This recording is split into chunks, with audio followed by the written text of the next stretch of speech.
உயிரோடு இருக்கிறாரா நெத்தன்யா? இதுதான் இன்னைக்கு சர்வதேச அளவுல மிக முக்கியமான ஒரு கேள்வியும் எல்லா ஊடகங்களையும் தலைப்புச் செய்தியாகவும் மாறி போயிருக்கு. நெத்தன்யா உயிரோட தான் இருக்காரா அப்படிங்கறதா பெரிய ஒரு கேள்வியா இருந்திருக்கு.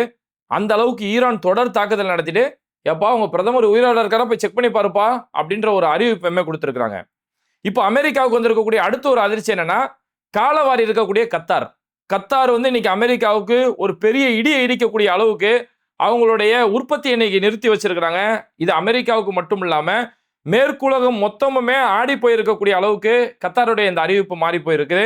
இன்னும் இந்த போர்ல இப்போ ஹிஸ்புல்லா களத்துல இறங்கி இருக்கிறாங்க. ஹிஸ்புல்லா களத்துல இறங்கினோடனே இஸ்ரேலுக்கு ரெண்டு பக்கமும் அடி அப்படிங்கிற ஒரு நிலைமை மாறி போர் அடுத்த கட்டத்தை நோக்கி நகர்ந்து போய் இதுல பொதுமக்கள் பெரிய அளவுல ரெண்டு தரப்புலையுமே பாதிக்கப்பட்டு இருக்காங்க.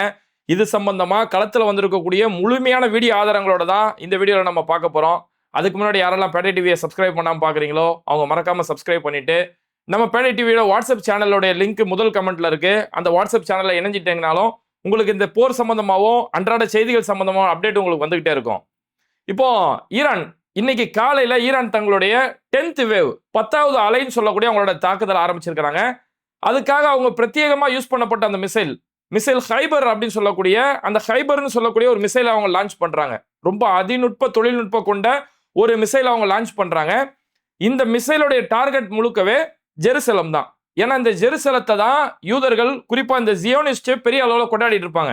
ஜெருசலம் தான் எங்களுடைய தலைநகரம் அப்படின்னு சொல்லி. இஸ்ரேல்ன்ற ஒரு நகரமே ஆக்கிரமிக்கப்பட்ட ஒரு நகரம். அது மட்டும் இல்லாம இந்த ஜெருசலத்தை ஒட்டுமொத்தமா ஆக்கிரமிச்சு இதை தான் எங்களோட தலைநகரமா மாற்றணும்னு சொல்லி துடிச்சுக்கிட்டு இருக்கிறாங்க. இஸ்ரேலுடைய பிஎம்ஓ அவங்களுடைய பிரதமர் அலுவலகம், அவங்களுடைய நாடாளுமன்றம், அமைச்சருடைய முக்கியமான இடங்கள், பாதுகாப்பு அமைச்சகம் சம்பந்தமான முக்கியமான இடங்கள் எல்லாமே இந்த ஜெருசலத்துல தான் இருக்கு. அந்த இடத்துல தான் ஈரான் இவ்வளவு பெரிய ஒரு தாக்குதல் நடத்தியிருக்கிறாங்க. அவங்களுடைய 10th வேவ் அப்படின்னு சொல்லக்கூடிய அந்த அடிச்ச அடியில கரெக்டா பிரதமருடைய அலுவலகத்துல நாங்க தாக்குதல் நடத்தியிருக்கிறோம் அப்படின்னு சொல்லி ஈரானுடைய தரப்புல இருந்து அறிவிச்சிருக்கிறாங்க. ஈரானுடைய மிக முக்கியமான ஊடகமா இருக்கக்கூடிய ஃபார்ஸ் நியூஸ் இந்த தகவல் அறிவிச்சுட்டு பிரதமர் அலுவலகத்துல இஸ்ரேல் பிரதமர் பெஞ்சமின் நெத்தன்யாவுடைய அலுவலகத்துல தாக்குதல் நடத்தப்பட்டிருக்கு. ரொம்பவே துல்லியமான ஒரு தாக்குதல் நடத்தப்பட்டிருக்குது. நெத்தன்யாவுடைய தலையெழுத்து என்ன ஆச்சுன்னு தெரியல, போய் அவர் உயிரோட இருக்காருன்னு பாருங்க அப்படின்னு சொல்லி ஒரு அறிவிப்பு ஒன்று கொடுத்திருக்காங்க. இந்த அறிவிப்பு வெளியானதுல இருந்து இஸ்ரேல் தரப்புல இருந்து ஒரு மயான அமைதி, எந்த ஒரு பதிலுமே இல்லை. அதாவது இவங்க சொல்லும் போது பதிலுக்கு அவங்க வந்து ஒரு மறுப்பு ஒரு வீடியோ போட்டு எப்ப நான் உயிரோட தான் இருக்கேன், என்ன ஒன்றும் பண்ண முடியாது அப்படின்னு சொன்னா வச்சு இந்த பிரச்சனை அதோட முடிஞ்சு போயிருக்கும்.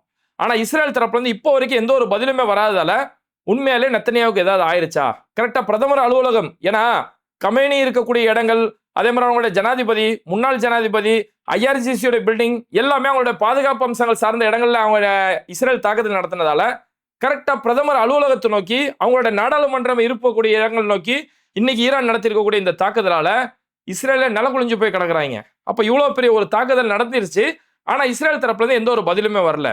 இந்த விஷயத்தை டைம்ஸ் ஆஃப் இஸ்ரேலுமே உறுதி செஞ்சிருக்கிறாங்க. இந்த மாதிரி பிரதமர் அலுவலகம் இருக்கக்கூடிய ஏரியாவில் ஒரு தாக்குதல் நடந்திருக்குது. ஃபார்ஸ் நியூஸ் இதை கிண்டல் பண்ணியும் போட்டிருக்காங்க. உங்க நெத்தன்யாவோட தலையெழுத்து என்ன ஆச்சுன்னு தெரியல, உயிரோட இருக்கார போய் பாருங்கடா போங்கடாடே அப்படின்ற மாதிரி ஒரு அறிவிப்பும் கொடுத்துருக்காங்க சொல்லி டைம்ஸ் ஆஃப் இஸ்ரேல் இந்த கருத்தை பதிவு செய்யறாங்க. அதுக்கப்புறமா டைம்ஸ் ஆஃப் இஸ்ரேல்ல மட்டும் ஒரு பதில் ஒன்று வருது. என்னன்னா இது வந்து ஒரு ஃபேக் நியூஸ், ஃபார்ஸ் நியூஸ் வெளியிட்டாங்களா அது ஒரு ஃபேக் நியூஸ், இது ஒரு பொய்யான செய்தி அப்படிங்கிறாங்க. எது பொய்யான செய்தினா பிரதமர் சொன்ன சாவல, பிரதமர் நெத்தன்யா உயிரோட தான் இருக்கிறாருன்னு சொல்லி இது பொய்யான செய்திங்கிறாங்க. ஆனா அது பொய்யான செய்திக்கான ஆதாரத்தை காட்ட மாட்டாங்க. உண்மையாலே நெத்தன்யா வந்து ஒரு டிவிலையோ ஒரு போஸ்ட்லயோ அவர் வந்து காட்டிட்டாலே வேலை முடிஞ்சு போச்சு.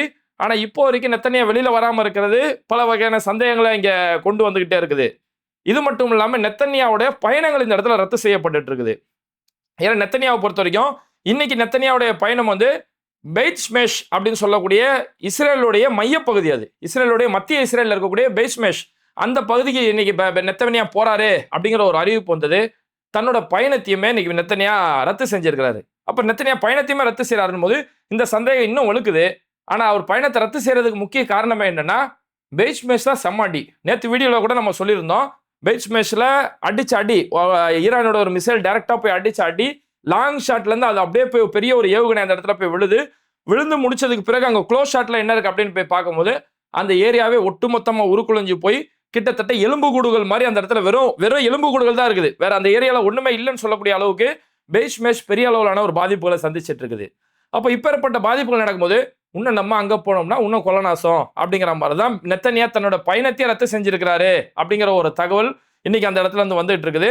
இப்போ பெய்ச்மேஷ்ல இருக்கக்கூடிய மக்களுடைய கருத்து என்னன்னா, எவ்ரிதிங் இஸ் கான் அப்படின்ற அதை அங்க தலைப்பை வைக்கிறாங்க. இந்த ஆர்டிக்கலை எழுதக்கூடிய எல்லா ஊடகங்களுமே everything is gone, everything is gone, எல்லாமே போயிடுச்சு, எல்லாமே போயிருச்சு அப்படின்னு சொல்றதுதான் இந்த ஆர்டிக்கலுக்கான தலைப்பை எழுதுறாங்க. ஏன்னா பெய்ச்மேஷ்ல இருக்கக்கூடிய மக்கள் சொல்றது என்னன்னா, தொடர்ந்து பெய்ச்மேஷ்ல ஈரானுடைய தாக்குதல் மத்திய இஸ்ரேலை நோக்கி இந்த தாக்குதல் நடத்தப்பட்டு இருக்கு. டெல் அவிவ் ஒரு பக்கம் காலி, அது நம்ம பின்னாடி வருவோம். இங்க மத்திய இஸ்ரேல்ல இவ்வளவு பெரிய பாதிப்புகள் நடந்துட்டு இருக்குது. ஆனா பல இடங்கள்ல சைரன் சத்தங்கள் கூட ஒலிக்க மாட்டேங்குது. பெரிய அளவுல சைரன் சத்தங்கள் எதுவுமே ஒலிக்காதால ஒவ்வொரு முறையும் மெசேஜ் வரும். எப்பெல்லாம் சைரன் ஒலிக்குதோ அப்போ ஒவ்வொரு குடிமகனுக்கும் மெசேஜ் வரும். மெசேஜுமே சரியான முறையில் வரல அப்படிங்கிறதால இது பெரிய அளவில் நாங்கள் பாதிப்புகளை சந்திச்சோம்.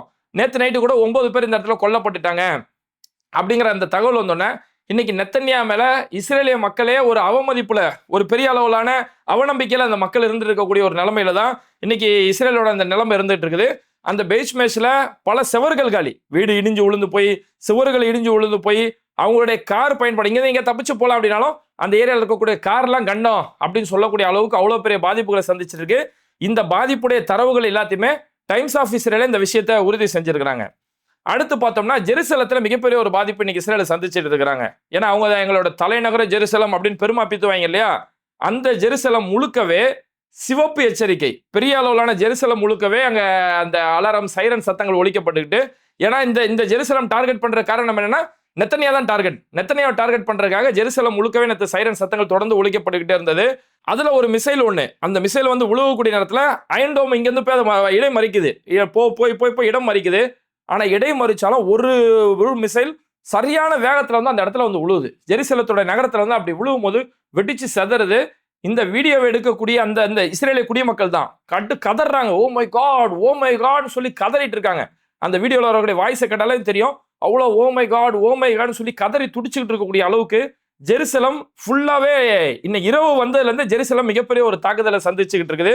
அது மட்டும் இல்லாம அவங்களுடைய NH road, national highway road, இஸ்ரேலோட நேஷனல் ஹைவே ரோடு, குறிப்பா அந்த ஜெருசலம் இருக்கக்கூடிய பகுதியிலுமே ஈரான் நடத்தி இருக்கக்கூடிய தாக்குதலால பெரிய ஒரு பாதிப்பு சந்திச்சிருக்குது. ஒரு மிசைல் அந்த இடத்துல போய் என்ஹெச் ரோட்ல போய் விழுந்த உடனே ஒட்டுமொத்தமா அந்த ஏரியாவே சதறி போய் கிடக்குது. அந்த ஏரியாவே ஒண்ணுமே இல்லாத அளவுக்கு அவ்வளவு பெரிய சதறி போய் கிடக்குது.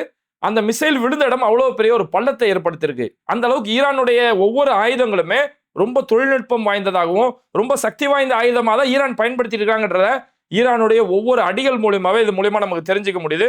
அப்ப இந்த அளவுக்கு பெய்ச்மேஷ், டெல் அவிவ் பெரிய பாதிப்பு சந்திச்சிருக்குது. ஜெருசலம் பெரிய அளவிலான ஒரு பாதிப்பு சந்திச்சு. பிரதமர் அலுவலகம், அவங்களுடைய முக்கியமான அமைச்சர்களுடைய அலுவலகங்கள், பாதுகாப்பு அம்சங்கள், இதுல பெரியது என்னன்னா இஸ்ரேலுடைய விமானப்படை இருக்கு இல்லையா, விமானப்படை தளபதியோட ஹெட் குவார்டர்ஸ் இந்த ஜெருசலம்லாம் இருக்கு. அங்கேயுமே ஒரு அடி. அந்த அளவுக்கு ஜெருசலம் முழுக்க அவங்களுடைய பாதுகாப்பு அம்சங்கள் எங்கெல்லாம் இருக்குமோ அங்க தொடர்ந்து தாக்குதல் நடக்குது. சரி, இப்ப ஜெருசலம் அப்படின்னாலே அடுத்து முக்கியமான எல்லாருக்குமே வரக்கூடிய ஒரு இது என்னன்னா, மஸ்ஜித் அக்ஸா எப்படி இருக்கு? இப்ப ரமலானுடைய நேரம் அங்க பைத்துல் முகத்தஸ் அங்கதான் இருக்குது. அப்ப மஸ்ஜித் அக்ஸாவுல தராவி தொழுவு நடக்குதா, அங்க மக்கள்லாம் தொழுவ முடியுதா அப்படின்னு பார்த்தோம்னா, மஸ்ஜித் அக்ஸாவை பூட்டப்பட்டு 2 நாள் ஆச்சு. கடந்த 2 நாளாவே மஸ்ஜித் அக்ஸா பூட்டப்பட்டு அங்க தராவியோ எந்த ஒரு தொழுகையுமே நடத்தப்படல. அது முழுக்க இஸ்ரேல் தானே ஃபுல்லா பாதுகாப்பு பண்ணிட்டு இருப்பாங்க, ஃபுல்லா மூடிட்டு யாருமே உள்ள தொழுகைக்கு போக முடியாத ஒரு நிலைமை ஏற்படுத்தி இருக்கிறாங்க. மஸ்ஜித் அக்ஸால இருந்து இப்போ வந்திருக்கக்கூடிய ஒரு வீடியோ காட்சி, பள்ளிவாசல் அவ்வளோ காலியா இருக்கு, அவ்வளோ அழகான ஒரு நகரம் மஸ்ஜித் அக்ஸா, அந்த பைத்துல் முகத்தஸ். ஒவ்வொருத்தருமே நம்ம போய் பார்க்கணும் அப்படின்னு பார்க்க வேண்டிய இடம், பார்க்கணும்னு அவ்வளோ ஆசை இருக்கக்கூடிய இடம். 3 மஸ்ஜிதுகளுக்கு மட்டும் நீங்க புனித பயணம் செய்யலாம். ஒன்று மஸ்ஜிதுல் ஹரம், இன்னொன்று மஸ்ஜித் நபவி, இன்னொன்று பைத்துல் முகத்தஸ், மஸ்ஜித் அக்ஸா. அது ஒவ்வொரு இஸ்லாமியர்களும் அந்த இடத்துல போய் பார்க்கணும், பல நபிமார்கள் அடங்கி இருக்கக்கூடிய ஒரு இடம். அப்போ மஸ்ஜித் அக்ஸா போய் பார்க்கணும் அவ்வளோ ஆசையா இருக்கக்கூடிய ஒரு இடம். அந்த மஸ்ஜித் அக்ஸா 2 நாள் தராவி தொழுவ கூட முடியாத அளவுக்கு அந்த இடங்கள் பூட்டப்பட்டிருக்கு. ஓகே, அடுத்து இன்னைக்கு உலகமே அதிர்ந்து இருக்கக்கூடிய ஒரு செய்தி என்னன்னா, கத்தாருடைய அறிவிப்பை பத்து தான். கால வாரிட்டாங்களே கத்தார் அப்படிங்கிற அளவுக்கு இன்னைக்கு அமெரிக்கா அவ்வளோ பெரிய அதிர்ச்சி அறிவிச்சிருக்காங்க.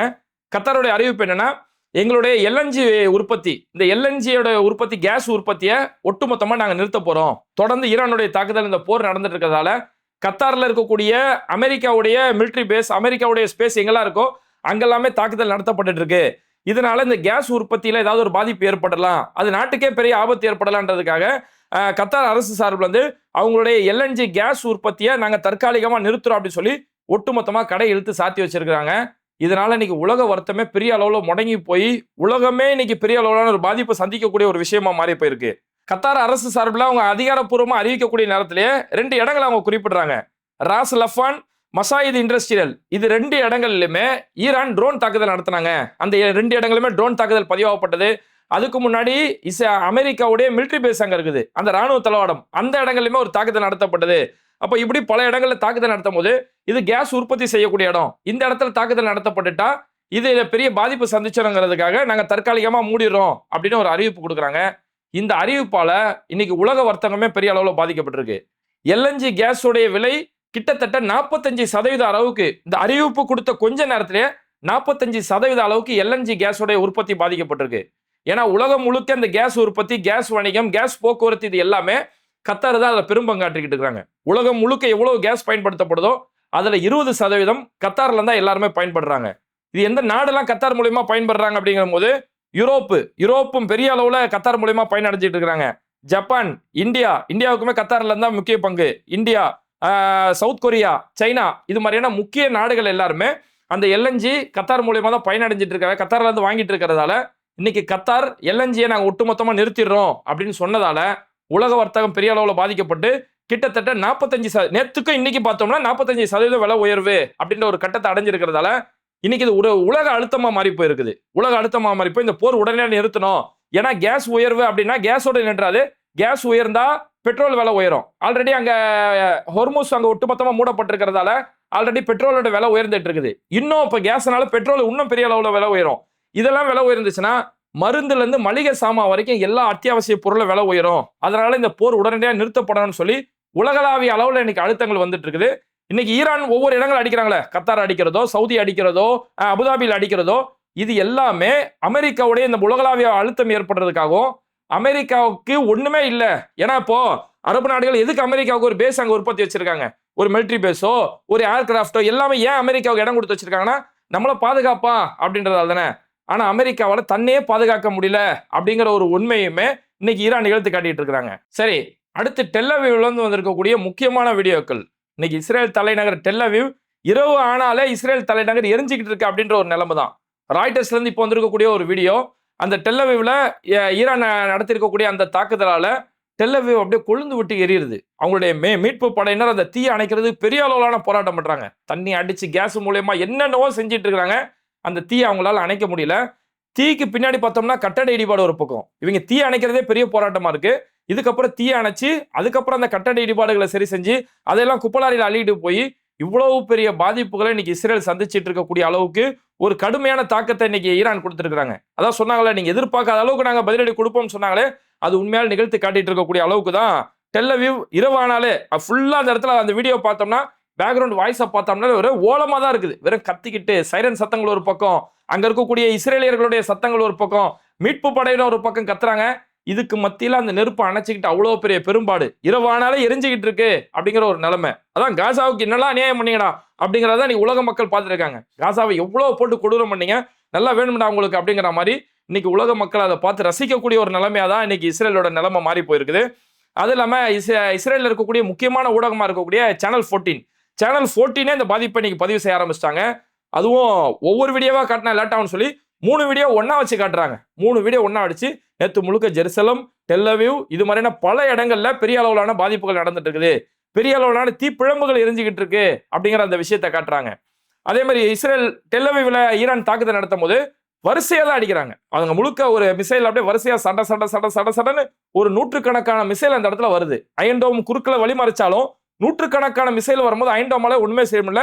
அயன்டோம் அந்த இடத்துல குழம்பியே போயிருது. அந்த அளவுக்கு வரிசையா வந்துட்டு இருக்குது. அப்ப இப்படியெல்லாம் வந்துட்டு இருக்கக்கூடிய நேரத்துல இஸ்ரேலிய மக்கள் தெரிச்சு ஓடுறாங்க. இந்த பெஞ்சமின் நெத்தனியாவை காப்பாத்திடுவாரு அப்படின்னு நினைச்சாங்க. ஆனா பெஞ்சமின் நெத்தனியா அந்த போர் நடத்துறதே தன்னுடைய ஊழலை மறைக்கிறதுக்காக தான். இன்னைக்கு டொனால்ட் ட்ரம்ப் இந்த போரை நடத்துறது அந்த எப்ஸ்டீன் ஃபைல்ஸ்ல இருந்து தன்னுடைய பேரை புனிதனா மாத்துறதுக்காக தான். இப்படி பல பேர் சிக்கி இருக்காங்க இல்லையா, எல்லாத்தையும் திசை திருப்பதுக்காக இந்த போரை நடத்திட்டு இருக்காங்க. அப்போ இதுக்கு மத்தியில பொதுமக்கள் பாதிக்கப்படுறாங்க இல்லையா. இன்னைக்கும் இஸ்ரேலில் இருக்கக்கூடிய இது மாதிரி ஒரு இடத்துல தாக்குதல் நடத்தப்படுது, சைரன் சத்தங்கள் ஒலிக்குதுன்னா அவங்க உடனே பங்கர்லயும் அந்த பாம் ஷெல்டர் மாதிரியான இடங்கள்லயுமே டக்குன்னு ஓடி ஒளிறாங்க. நேற்று இஸ்ரேல்ல இருந்து வந்திருக்கக்கூடிய ஒரு வீடியோ, ஒரு இடத்துல சைரன் சத்தம் ஒலிக்குது, அந்த இடத்துல தான் பாதுகாப்பா சேஃபா இருக்கலாம்னு சொல்லி மக்கள்லாம் போய் இருக்கிறாங்க. சைரன் சத்தங்கள் ஒழிச்ச உடனே தெரிச்சுக்கிட்டு ஓடுறாங்க. எங்கடா ஓடுறதுன்னு சொல்லி தெரிச்சுக்கிட்டு ஓடுறாங்க. அப்படியே அந்த இடத்துல பார்க்க முடியுது, 100கணக்கான மக்கள் தெரிச்சுக்கிட்டு அடிச்சு பிடிச்சி ஓடுறாங்க. வயசானவங்க கீழே விழுறாங்க. சரி கீழே விழுறாங்களே அவங்களை தூக்கி விடுவோம் அப்படின்னு கூட யோசிக்க மாட்டான். இதுதான் இந்த இஸ்ரேலியர்கள் ஜியோனிசத்தோட ஒரு புத்தியே இதுதான். தங்களோட கூட இருந்தா கூட அவனை கால வர்றதா அவனுக்கான ஒரு வழக்கம். நம்ம கூட இருக்கிறாங்களே வயசானவங்களாச்சே, ஒரு மனிதாபிமானம் எதுவுமே கிடையாது. கீழே உழுவுறாங்க, ஏறி மதிச்சுக்கிட்டு அவன் பாட்டு ஓடிக்கிட்டே இருக்கிறான். அந்த அளவுக்கு உயிரை தப்பிச்சா போதும்னு சொல்லி தெரிச்சு ஓடுறாங்க. நம்ம இதுக்கு முன்னாடி வீடியோல கூட பார்த்தோம், ஈரான்ல அந்த அளவுக்கு மக்கள் பயப்படல. துணிஞ்சு களத்துல இறங்கி அவங்க நாட்டுக்கான ஆதரவுகள் கொடுக்கக்கூடிய காட்சிகள் பார்க்க முடியுது. ஆனா இஸ்ரேல்ல ஒரு சவுண்டு கேட்டாலும் உடனே பங்கரை தேடி ஓடக்கூடிய ஒரு நிலைமைகள் ஏற்பட்டிருக்கு. சரி, பங்கருக்குள்ள ஓடி போய் ஒளிஞ்சிடறாங்க இல்லையா, அந்த பதுங்கு குழியில போய் ஒளிஞ்சிடறாங்க. அங்கேயாச்சும் இந்த ஜியோனிஸ்ட் இந்த இஸ்ரேலியர்கள் ஒழுங்கா இருக்கிறாங்களா பார்த்தா அங்க அதுக்கு மேல அடிச்சுக்கிறாங்க. இது ஏன் இடம், இது ஓ இடம், ஏன் இடத்துல நீ எப்படி வரலாம், நான் நேத்த இந்த இடத்துல இடம் பிடிச்சு வச்சனே அப்படின்னு சொல்லி உயிருக்கு பயந்து ஓடி போய் ஒளியக்கூடிய இடத்துல கூட இது ஏன் இடம் ஓ இடம் சொல்லி இடத்துக்கு சண்டை போட்டுருக்கானுங்க. இப்படிதானே இந்த பலஸ்தீன மக்கள் ஊரெல்லாம் நாடோடிகள் அலைஞ்சிட்டு இருங்க, உனக்கு இருக்க கூட இடம் கிடையாது. சரி வாடான்னு சொல்லி அடைக்கலம் கொடுத்தாங்க. அந்த அடைக்கலம் கொடுத்த மக்களையே ஒட்டுமொத்தமா ஆக்கிரமிச்சு அவங்களை அழிச்சு அந்த இடத்தை இன்னைக்கு வரைக்கும் ஆக்கிரமிச்சு வச்சிருக்கானே அந்த ஆக்கிரமிப்பு இஸ்ரேல். அந்த புத்தி இவங்களுக்கு இன்னுமா மாறுதா பாருங்க. தன்னோட இருக்கிறவன், தான் கூட படிக்கிறவன், தான் கூட பழகினவன், பக்கத்து வீட்டுக்காரன் எல்லா ஒரு இடத்துல போய் ஒளிஞ்சு உயிருக்கு பயந்து போய் ஒளிஞ்சா கூட அங்கேயுமே இது ஏன் இடம், ஏன் பொன்னாடி படுக்கிற இடம், நானே இந்த நேற்று இந்த இடம் பிடிச்சேன்னு சொல்லி அந்த இடத்துல அடிச்சுக்கிட்டு தங்களோட ஈன புத்தி அந்த இடத்துல காட்டிட்டு இருக்கிறாங்க. இந்த அளவுக்கு இஸ்ரேல் முழுக்க பெரிய அளவிலான பாதிப்புகள். அதுல முக்கியமான ஒரு விஷயம் தான் பெஞ்சமின் நெத்தன்யாஹூ உயிரோட இருக்காரா இல்லையா அப்படிங்கிற ஒரு மிக முக்கியமான கேள்வி இந்த இடத்துல எழுந்திருக்குது. இப்போ இந்த செய்தியை தொடர்ந்து அடுத்து நம்ம இதுக்கு அடுத்த வீடியோல நம்ம பார்க்கறது என்னன்னா, சவுதியில நடந்திருக்கக்கூடிய தாக்குதல் சம்பந்தமாகவும் இன்னும் தெஹ்ரான்ல நடந்திருக்கக்கூடிய தாக்குதலாகவும் ஹிஸ்புல்லா இந்த போர்ல இணைஞ்சிருக்காங்க, இதோட பாதிப்புகள் என்ன வரும்னு சொல்லி களத்தில் இருக்கக்கூடிய வீடியோ காட்சிகள் மூலியமா அடுத்த வீடியோல நம்ம சந்திப்போம். அதுக்கு முன்னாடி யாரெல்லாம் பேட்டை டிவியை சப்ஸ்கிரைப் பண்ணாம பாக்குறீங்களோ அவங்க மறக்காம சப்ஸ்கிரைப் பண்ணிட்டு இந்த வீடியோக்களை உங்க நண்பர்களுக்கு அதிகமா ஷேர் செய்யுங்க. நம்ம பேட்டை டிவியோட வாட்ஸ்அப் சேனலோட லிங்க் முதல் கமெண்ட்ல இருக்கு, அந்த குரூப்ல இணைஞ்சிருங்க. இணைந்திருப்போம். Mister Perfect Extra Gold. திருமணமான அனைத்து ஆண்களுக்கும் ஒரே தீர்வு. வயதான பலகினமா, சுகர் பலகினமா, இனி கவலை வேண்டாம். 100% இயற்கை வயகரா, 100% ஹலாலான முறையிலும் தயாரிக்கப்படுகிறது. எவ்வித கலப்படமும் கிடையாது, பக்க விளைவும் கிடையாது. ஆர்டர் செய்தாலே போதும், உங்கள் இல்லம் தேடி வந்து சேரும். மேலும் விவரங்களுக்கு கீழுள்ள எண்ணை அணுகுங்கள்.